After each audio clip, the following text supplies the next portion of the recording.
ነገ የኢትዮጵያ ሕዝብ ይፈርደዋል። እኔ ምንም ነገር ያየሁት ግን አዳነች አቤቤ ቁልፍ ስትረከብ የሚያሳይ ፎቶግራፍ ታይቷል። ማንነትህ የደረሰብህ መገፋትና ጥቃት አለ። እሱንም እንዳንድ ኢትዮጵያዊ ቃወማለሁ። ምክንያቱም ሰው መርጦ ባልተፈጠረበት ዘር ብቻ የችግሮች ተቀባይና ተገቢ እንግዲህ በቴዲ አፍሮ ጉዳይ ላይ ሁሌ የምናገራቸው ነገሮች አሉ። ሀቅና ሀቅ ነው።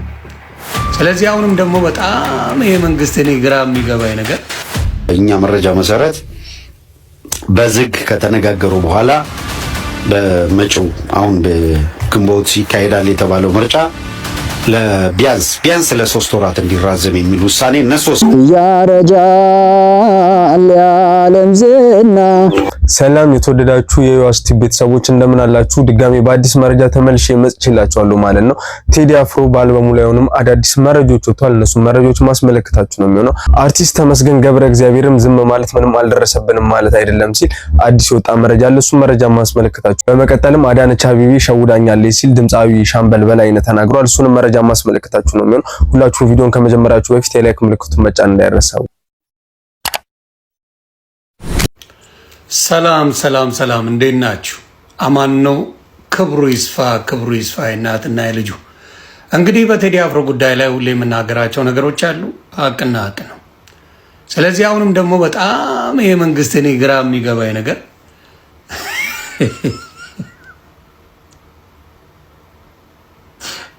በጣም የሚደንቀኝ ነገር አለ። አሁን ደግሞ ምንድን ነው ያደረገው? የታሰሩት 150 ታውቃላችሁ አይደለ? የቴዲ አፍሮን ዘፈን ለምን ሰማችሁ ተብሎ ነው። ከዛ በተጨማሪ ደግሞ ስፖክስሜኑ እንዳልኩት እነ ያሲን የታሰሩበት እንዲሁም ደግሞ ማህሌት የታሰረችበት ምክትል ማናጀሯ አሁን በግዴታ አሁን ዶክመንተሪ ሊሰራባቸው ነው። እንደገና ደግሞ በግዴታ ይህን ነገር በመጀመሪያ እንትን ሊያደርጋል ነበር፣ መግለጫ ሊሰጣል ነበር ቴዲ አፍሮ።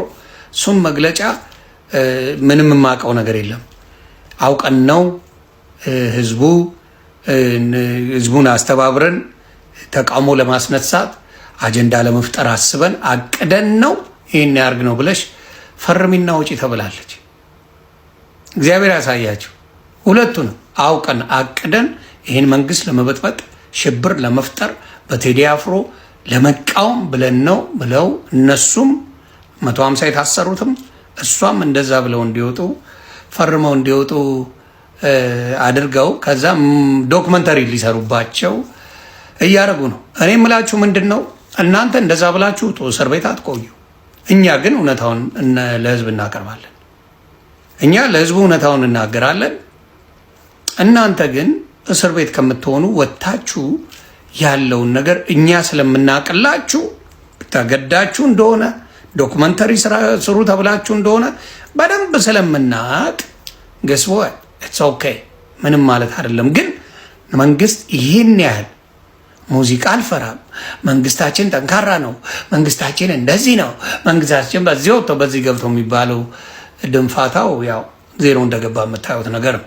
ስለዚህ አሁንም ለህዝብ የምናገረው ነገር ምንድን ነው፣ እነዚህ ሰዎች በማዳመጣቸው እንዲሁም ደግሞ የቴዲ አሲስታንት ማናጀር በመሆኗ ከዛም ቀጥሎ የቴዲ ጓደኛና ስፖክስማን ስለሆነ የታሰሩ እንደሆኑ እንድታቆልን ነው። መንግስት ይህን ነገር አድርጎ ዶክመንተሪ ለመስራት እያቀደ ነው ለማለት መረጃው እንደተመለከታችሁት ነው። በመቀጠልም በቴዲ አፍሮ አልበም ምክንያት ምርጫው ለ3 ወር ሊራዘም ነው የሚሉ አዳዲስ መረጃዎች ወጥተዋል። እነሱ መረጃዎች ተመልክተን እስቲ እንመለስ። እኛ መረጃ መሰረት በዝግ ከተነጋገሩ በኋላ በመጪው አሁን በግንቦት ይካሄዳል የተባለው ምርጫ ቢያንስ ለ3 ወራት እንዲራዘም የሚል ውሳኔ እነሱ ወስነዋል።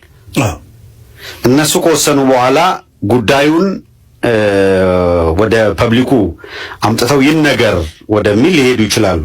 ለጊዜው ግን ምርጫ ለ3 ወራት ቢያንስ እንዲራዘም ማድረግ ይኖርብናል የሚል ነገር ላይ ደርሰዋል። ለምን የሚለውን እናንሳ። መጀመሪያ ላይ ጥድፊያ ነበር። ቶሎ ብሎ ምርጫውን አሸነፍን ብለው አውጀው ሊሄዱ ነበር ፍላጎታቸው። አሁን የተፈጠሩ ሁኔታዎች ግን ወደ ስብሰባ እንዲሄዱ አስገድዷቸዋል። ሚያዝያ 14 ቀን የፓርቲው የህዝብ ምክር ቤት አባላት የተሳተፉበት አስቸኳይ ዝግ ስብሰባ አካሂደው ነበረ። 2 ቀናት ውይይት ተደርጓል። በዝግ በስብሰባው ላይ የፓርላማው ምክትል የፓርቲ ምክትል ፕሬዚደንት የሚባለው አደም ፋራ ነው። አደም ፋራና አገኘው ተሻገር ነው ሰብሳቢ ተደርገው የተላኩት። ፓርላማ ውስጥ የሚገኙ የፓርቲ አባላት ከሚባሉት የተወሰኑ የተመረጡትን አናግረዋል። እነሱ ስራ ይሰራሉ። ከፍተኛ አመራሮች የሚባሉትን እና አብይ አህመድ ከተነጋገሩ በኋላ አቅጣጫ ሰጥተዋል። በሚኒ መድረክ መጀመሪያ ነገሩን የማብላላት እንቅስቃሴ እንዲካሄድ ነው የወሰኑት። በግምገማቸው ያነሷቸው ነጥቦች ምንድናቸው? የምርጫ ሂደቱን ለ3 ወራት ማራዘም አለብን የሚሉ ይሄ አዲስ ነገር ነው። ምን እየነገርናቸው ያለ ነው። የተፎካካሪ ፓርቲዎች ቅሬታ እንደ ምክንያት የተነሳው የኢትዮጵያ ብሔራዊ ምርጫ ቦርድ ከፓርቲዎች ጋር ባደረገው ውይይት ተፎካካሪ ፓርቲዎች ምርጫውን ለማከናወን ምቹ ሁኔታዎች አለመኖራቸውን ገልጸዋል። ይሄንን እየቀሰቀሱና ለህዝቡ ደጋግሞ ምቹ ሁኔታ የለም እያሉ እያቀረቡ ነው። ከዚህ አንጻር መስተካከል ያለባቸው ነጥቦች ይኖራሉ። ምቹ ሁኔታ የለም እየተባለ ቀርቧል ብለው በቪዲዮ ዲስፕሌይ ተደርጎ በቪዲዮ ጭምር እያሳዩ ያስረዱ ነበር አገኘው ተሻገርና አደም ፋራ። ሁለተኛው አሁን ይሄ ሲባል እያንዳንዱ ነገር በዝግ ስብሰባ ውስጥ የቀረበ ስለሆነ አገኘው ተሻገር አሁን ደብል አረጋው አሁን ጉድ ባይት ነው ከካው ሁለተኛው ነጥብ የውስጥ የጸጥታ ስጋቶች የሚል ነጥብ ነው። የውስጥ የጸጥታ ስጋቶች በሚለው ርዕሰ ጉዳይ ስር በአሁኑ ወቅት ያለው የጸጥታ ችግር ምርጫው በሚቃረብበት ወቅት ሊያስከትል የሚችለው ተጽዕኖ በተመለከተ መገምገም አለበት በሚል ነው ግምገማ ያደረጉት። የውስጥ የጸጥታ ስጋቶች ብለው የአዲስ አበባ ፖሊስ ላይ እምነት መጣል የሚቻልበት ሁኔታ የለም የሚል አሁንም ቢሆን እንደው ዝም ብሎ ለስሙ ካልሆነ እኮ የሚበዛው ወዴት ነው። ግን የአማራ ተወላጆች የሆኑትን በልዩ ሁኔታ ትጥቅ እንዳይኖራቸው ማድረግ ካመራርበት ምንድነው ስጋታቸው? ገፋ ያለ ያልተጠበቀ ነገር ቢፈጠር ማን ነው ፊቱን ሊዞርብን የሚችለው ነው የግምገማቸው ሁኔታና የጸጥታ ስጋቶች አሉ። ምርጫው በሚቃረብበት ጊዜ ደግሞ የድንገተኛ ነገር ሊፈጠር ይችላል የሚል ነው። በነገራችን ላይ ከዚህ ጋር አያይዘው የቴዲ አፍሮ ዘፈን ዳስጣል የፈጠረውን ሁኔታ ነው አንዱ የገመገሙት። እኔ ደግሞ ልለው ነበር ዳስጣልን በተለይ የህዝቡን ሁኔታ በግልጽ ስላሳየ ኦልሬዲ ለምርጫው መውደቃቸው በደንብ ማሳያ ነበር። ህብረተሰብ ውስጥ አዳዲስ ነገር የሆነ ነገር ያልተጠበቀ አሁን ዳስጣል መጥቶ እንደዚህ አይነት ኢንቫይሮንመንት እንዲህ አይነት ድባብ ይፈጠራል የሚል ግምገማ አልነበራቸውም። ያልተጠበቀ ነገር እየተከሰተ ነው። እንደዚህ አይነት ነገሮች እና አሁን ምርጫው ጋር ከመድረሱ ጋር ተያይዞ እንዲህ አይነት ሞቢላይዜሽን ሊፈጠር የሚችለውን ነገር አናውቀውም። ከቲፒኤልኤፍ በኩል የሆነ አፕራይዝ ሊኖር ይችላል። አማራው በኩል የሆነ የተቀናጀ ትግል ሊጀመር ይችላል። ማለት ነገሮች ናቸው ያሉት መላምቶች። ስለዚህ ሁኔታውን እንደገና መገምገም አለብን እንዲሉ አስገድዷቸዋል። ዳስጣል ግን ባልጠበቁት ሁኔታ ኤንቫይሮንመንቱን እንዳለ እንደቀየረው ገምግመዋል።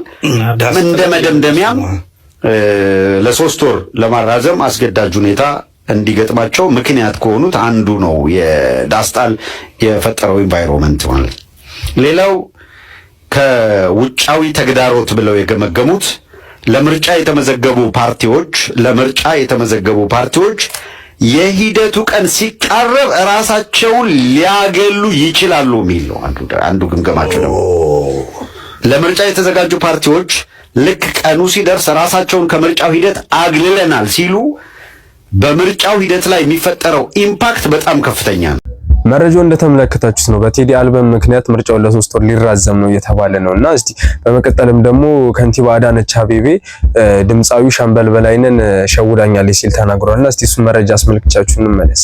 ነገ የኢትዮጵያ ሕዝብ ይፈርደዋል። እኔ ምንም ነገር ያየሁት ግን አዳነች አቤቤ ቁልፍ ስትረከብ የሚያሳይ ፎቶግራፍ ታይቷል። ለዛውም በጣም ብዙዎች እስካሁን ያንን ፎቶግራፍ ባዩ ቁጥር ቅር የሚላቸው ለአዳነች አቤቤ በዛ ደረጃ ክብር ሰተ ያንን አይነት እንቅስቃሴ ወይም ደግሞ የሰውነትህ በዛ መልኩ ለአዳነች አቤቤ ያከበርክበት ሁኔታ ብዙዎችን ቅር አሰኝቷልና ቤትማ አግኝተህ ነበራል በወቅቱ? ይኸውልህ ወንድም አለም እኔ ያኔ ሲሄድ እኔ እውነት ነው ምክንያቱም ለመሳይ አልዋሸህም። መሳይን በጣም እወድሃለሁ አከብርሃለሁ፣ አንተን አልዋሸህም። የተደረገው ምንድነው? እኔ የጠየኳቸው መሬት ሽጡልኝ ብዬ ነው። ከውጭ ለሚመጡ ሰዎች መሬት በቅናሽ ይሸጣሉ ሲባል ያንን ነው የጠየቅኩት። ከዛ በኋላ ደግሞ እዛ ቦታ ላይ የወሰደኝ አቻር የሚባለው ልጅ ጋሻ ማነው እንትና ጌታቸው ካሳ፣ ይልማ ገብረአብ፣ አንድ አሸናፊ የሚባል የሆነ ጋዜጠኛ ይሸለማሉ ሲባል እኔ ያሳደገኝ ዘፈኖች በሙሉ ይልማ ገብረአብ ነው። ለይልማ ገብረአብ አበባ ይዤ ነጭ ልብስ ለብሼ ሲሄድ ሰው በቃ እኔ ምዘፍን ምናምን መሰለው ህዝቡ ሲያጨበጭብ አይተው ሰርፕራይዝ አለን ዛሬ ለሻምበል ቤት ሰተናል አሉኝ። ማት ወታደር አለ ማት ከቦ አለ እዛ ላይ እኔ ዶክተር ሂሩት የምትባለውን የወሰደችኝ እኔ እዛ ሂጄ አልቀበልም ማለቱም ደግሞ ለነፍሴም ፈራሁ። ልጆቼ እንዳላገኝ ደግሞ ስጋት ነበረኝ እና ለዛ ነው የተሳሳትኩት እንጂ ያገኘሁት ምንም ነገር የለም። በእውነት እግዚአብሔርን ነው ማለት እና ምንም ነገር ጥቅም የሚባል ነገር እኔ እውነት ለመናገር ወርቁ አይተነው የሚባለው አክብሮኝ እንኳን ወደ እናት ሀገር መጣ አንተ ቆራጥ የኢትዮጵያ ልጅ ነህ ጀግና ነህ ብሎ ምንድነው 1 ሚሊዮን ብር ሰጥቶኛል። ከዛ ውጭ የማውቀው ነገር ምንም የለም። የማየው ነገር በሙሉ የሚያስደስትህ አይደለም። በቃ ሆዳም የተሰበሰበባት ኢትዮጵያ ማለት እኔ እናንተ የምናውቃት ኢትዮጵያ አይደለችም። ተመርጠው ከየ ክፍለ ሀገሩ መጣው ሆዳሞች የተጠራቀሙባት ሀገር አዲስ አበባ ናት እና መከራዬን ሳይ ነው የነበርኩት። ከዛ ደግሞ እንደገና ደግሞ ዘረኝነት ይጥፋ ብዬ ደግሞ እዛው እንዳለው ስዘፍን ወዲያው ደግሞ አጠፉት ዘፈኑን። ውጭ ደግሞ ዘፈኑ እንዳይሰማ ደግሞ በቃ ያዳነች ምናምን የሚባል ነገር ተፈጥሯል። በቃ እኔ 30 ዓመት ሙሉ ለሀገሬ በየበረሃ እየሄድኩኝ ያኔ በደርግ ጊዜ ቀይ ኮከብ ዘመቻ ድረስ የሄድኩት በሙሉ 40 ዓመት ለኢትዮጵያ ሰርቼ ያገኘሁት ስድብ ነው እና እንዴት ከባድ ነው የኛን ሰው ለማሳመን እንጂ ውስጤ ላይ ምንም ነገር የለም። እኔ ማውቃት ሞዳት ኢትዮጵያን ብቻ ነው እና ለዚህ ጎጠኞቹ ዘረኞቹ ወደ ዘር አስገቡን። በቃ መከራ ነው ያየነው በዚህ ዘመን።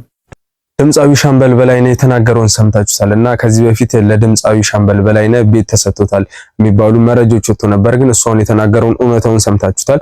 ምንም ነገር አልተሰጠኝም ሲል ተናግሯልና 40 ዓመት ለኢትዮጵያ ዘፈኛ አገልግዬ እኔ ግን የተረፈኝ ስድብ ነው ሲል ተናግሯልና በመጨረሻም ድምጻዊ ተመስገን ገብረ እግዚአብሔር ሲል የተናገረውን አንድ መልእክት ተመልክተን ቪዲዮአችንን እንጨርሳለን። ዝም ስትል አንዳንድ ጊዜ ዝም ማለት ምንም አልደረሰብህም ማለት አይደለም። እኔ እንደምታውቀው ሙዚቃዎቼ የአዲስ አበባ ልጅ ነኝ። ተክለ ሃይማኖት ነው ተወልጄ ያደኩት። በኢትዮጵያዊነቴ ማምን ልጅ ነኝ፣ መኮራ ልጅ ነኝ።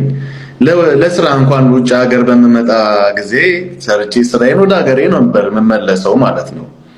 ግን ይህ ስርዓት ከመጣ በኋላ ደግሞ በቃ ልክ እኔ ሙዚቃዎቼ ላይ የምታየው ሁሉንም ብሔረሰብ ዳስሻለሁ በሙዚቃዎቼ እና በዛ ኢትዮጵያዊነት ውስጥ ነው እኔ የተሰራው ውስጥ ማንነቴ ያሳደጉኝን ቤተሰቦቼ እንደዛ ነው።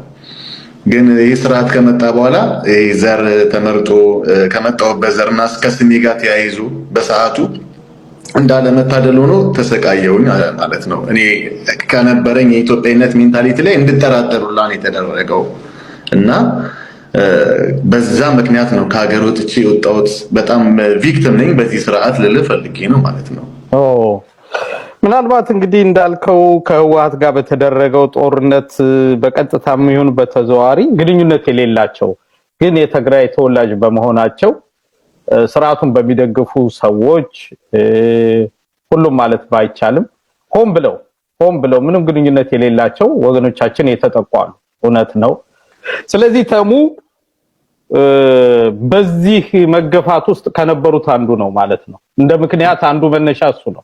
እኔ ፖለቲከኛም አይደለሁ፣ ፖለቲካ ውስጥም ገብቼም አላቅም፣ ታሪኬም እሱን አያሳይም። ግን ኢትዮጵያዊነት ሁሉንም ብሔረሰብ ዘፍናለሁ፣ ከውዝዋዜ ጀምሮ ሁሉንም ብሔረሰብ ወዛወዛለሁ። ኢትዮጵያ አርቲስት ነኝ። ግን እንደዛ የኖርኩኝ ያደግኩኝ ልጅ እኔ ላይ ግን የደረሰው በዛ ሰዓት ጎረቤቴ ላይ ያልደረሰው ነገር እኔ ላይ ሲደርስ ትንሽ በጣም ከባድ ጊዜ ነበር ያሳለፍኩት። ተቦርነ የእውነቴን ነው የምነግርህና ከዛ በኋላ በቃ አገሬን ለቅቄ ወጣሁ ማለት ነው። ስለዚህ ለመሰደድህም ዋነኛው ምክንያትና አንዱ ይሄ ነው። በማንነትህ የደረሰብህ መገፋትና ጥቃት አለ። እሱንም እንዳንድ ኢትዮጵያዊ ቃወማለሁ። ምክንያቱም ሰው መርጦ ባልተፈጠረበት ዘር ብቻ የችግሮች ተቀባይና ተገፊ ሲሆን አግባብና አግባብ አይደለም። ነገ ከነገ ወዲያም ኢትዮጵያ እንደ ሀገር እንዳትቀጥል ከሚያደርጉት ዋና ዋና ችግሮቻችን አንዱ ነው። አዝናለሁ በተፈጠረው ነገር ተሙ። ከዛ ጎን ለጎን አሁን ባነሳው ጥያቄ ላይ ጠቅላይ ሚኒስትሩ እንዲወርዱ እንዳንድ ኢትዮጵያዊ ኪነ ጥበብ ሰው ጥሪህን አቅርበሃል፣ ተቃውሞህን አቅርበሃል። ይሄን ጊዜ ለምንና እንዴት መረጠ የሚሉ ደግሞ አይቻለሁ። የተለያዩ አስተያየቶችን ሳይ ነበርና ለምን መረጠ ይሄን ጊዜ እንዴትና ለምን መረጠው የሚሉ አሉ። የተመስገን ምክንያትና እምነት ምንድነው?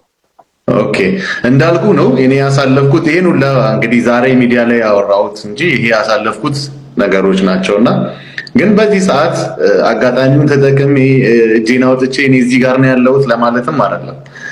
ግን በዚህ አንዳንድ ሰዎችም ይሄን ግርግር በዚህ ግርግር እኔ ያው ህዝብ የሰጠኝ በስራዬ ክብር እኮ በቂ ክብር አለኝ እግዚአብሔር ይመስገን። ግን የኔ ድምጽ ጥቅም ካለው ዝም ላለው ህዝብ ጥቅም ካለው ቮይስ ለመሆን ብዬ ነው እንጂ ሌላ ምንም እንደዚህ ሌላ ነገር የለውም። እንግዲህ ምናልባት አንተም እኔም አድማጮችም እንደሚከታተሉት በተለይ አልበሙ ከመውጣቱ በፊት የተለያዩ የኪነ ጥበብ ባለሙያዎች ለድምጻዊ ቴዎድሮስ ካሳሁን ወይም ቴዲ አፍሮ ያላቸውን ፍቅር፣ አክብሮት እንዲሁም መልካም እድል የተመኙ በርካቶች ናቸው። ከወጣ በኋላ ግን አልበሙ የኢትዮሪክ አልበም ከወጣ በኋላ ግን ምናልባት በስራዎቻችሁ ልክ የሱ አይነት መንገድ እየተከተላችሁ ያላችሁት ይሄ እኔ መረጃ ነው ያየሁት። ሌሎችም ሊኖሩ ይችላሉ። ለምሳሌ ጌትሽ ማሞ አጋርነቱንም ገልጿል። ለድምጻዊው ያለውን አጋርነት በአዲስ ስራ ምናልባት እንደ ፈጣሪ ፈቃድ እመጣለሁ እያለ ነው። ከዛ ተሙን ነው ማቀው አቋም በመግለጽ ደረጃ ልክ እንዳንተ ሶሻል ሚዲያ አክሰሱን ተጠቅሞ ድምጻያን ተነወራሽም ከድምጻዊ ቴዎድሮስ ካሳሁን ጎን መቆሙን አረጋግጠናል። ያ አልበሙ ከወጣ በኋላ ያለውን ማለት ነው። እስካሁን እኔ እናንተ ይሄን ቀረጻ እስክናደርግ ያለ መረጃ እንደዛ ነው እና ምናልባት የተሙስ ቀጣይ ነገር ከዚህ የህዝብ ድምጽ ከመሆን ቀጥሎ በነጠላ ዜማ በአገራዊ ጉዳይ ሐሳቡን የመግለጽ ነገር ይኖረዋል ወይስ ከዚህ ቪዲዮ በኋላ ሊኖር የሚችለው ቀጣይ ነገር ምንድነው የሚለውስ? ያ ይሄ ትልቁ ነገር የኔ ድምጽ ዋጋ አለው ብዬ ሳይሆን ግን ኦፍ ኮርስ ለህዝቤ ድምጽ መሆን ፈልጋለሁ። ትልቁን ነገር ነው የተናገርኩትኝ። ምክንያቱም ይሄ ዝም ሊባልም የሚገባም አይደለም። በራሴም ላይ የደረሰ ነው። ፕላስ ደግሞ እያንዳንዱን ኢትዮጵያዊ ብትጠይቀው በዚህ ሰዓት ማንም ደስተኛ የለም። ስለዚህ የአንድ ግለሰብ አይዲዮሎጂ ስለሆነ አሁን ሀገሩን እንትን እያደረገው ያለው ይሄ ደግሞ ሞልቶ ፈሰሰ። ለዛ ነው እኔም በቪዲዮ የወጣሁት ቱ ቢ ኦነስት ሞልቶ ፈሰሰና በቃ መባል አለበት እኔም የዚህ ትውልድ አካል ነኝ የሚለውን ሐሳብ ይዤ ነው የወጣሁትና ኦፍ ኮርስ አሁንም ህዝቤን በሚጠቅም ለህዝቤ ድምጽ መሆን ባለብኝ ቦታ ላይ ኦፍ ኮርስ ሆናለሁ። በሙዚቃ ውጪ ኤኒ ታይም ሰው ያመነበትን ማድረግ አለብኝ ያለበትን ሁሉ ባመነው መንገድ በማድረጉ ክብር አለኝ። አሁንም በድጋሚ እና ላመንክበት ነገር ለምታደርገው ማስተዋጽኦ በየትኛው መልኩ ይሁን አክብሮት አለኝ። ከዛ ውጭ ግን እንዲያው ብል ባስተላልፍ ይሄን እድል ካገኘው ይሄንን ነገር ማለት ፈልጋለሁ የምትለው ሐሳብ ካለ ማጋራት ይቻላል? ቴንክ ዩ ቶለይ። እኔ አሁን የምለው ኢትዮጵያ ሀገራችንን ሁላችንም እንወዳታለን። የሁላችንም ሀገር ነች። ያህን የሚያክል ትልቅ ሀገር፣ ብዙ ታሪክ ያላት ሀገር በአንድ ሰው ግለሰብ ላይ እጅ ላይ እንደዚህ መሆኗ በጣም እንደ ኢትዮጵያዊነቴ በጣም ነው የሚያዝነው። የእውነቴን ነው የምነግርህ። ስለዚህ አሰን አርቲስት ይህንን ደግሞ መናገር ግዴታዬ ነው። ፕላስ ራሴ ከደረሰብኝም ባሻገር ማለት ነው እና አሁን ላይ ሁሉም ሰው ተጎድቷል። ሁሉም ሰው ማንንም ያልነካው ይህ ስርዓት ማንንም ያልነካው ኢትዮጵያ የለም። ስለዚህ ሁሉም ሰው በቃ ሊለው ይገባል እና አንድነት ያስፈልገናል። ወደ ድሮ እሴቶቻችን መመለስ አለብን። አባቶቻችን ተከባብረው እናቶቻችን ተከባብረው እንዳሳደጉን ያህን እሴት ስለሆነ ይሄ ስርዓት መጥቶ የበጣጠሰው ወደዛ ተመልሰን አንድነት ያስፈልገናል። ይሄ ስርዓት በቃው ሊባል ይገባል ባይነኝ። እንደዚህ ትውልድ ተቦነ። ይሄ ነው መልእክቴ። በጣም ነው የማመሰግነው ድምጻዊ ተመስገን ገብረ እግዚአብሔር። እንደተመለከታችሁት ተመስገን ገብረ እግዚአብሔር ከሀገር ወጣበትን ምክንያት አሁንም ሲናገር ነበረ። በመንግስት ምክንያት ነው፣ ስሬንም ምንም መስራት አልቻልኩም ሲል ተናግሯልና ሁላችሁም እስቲ ኮሜንት ላይ ሀሳብ አስተያየታችሁን ጻፉልኝ። በቀጣይ መረጃ እስከምንገናኝ ቸር ቆዩ። ያረጃል የዓለም ዝና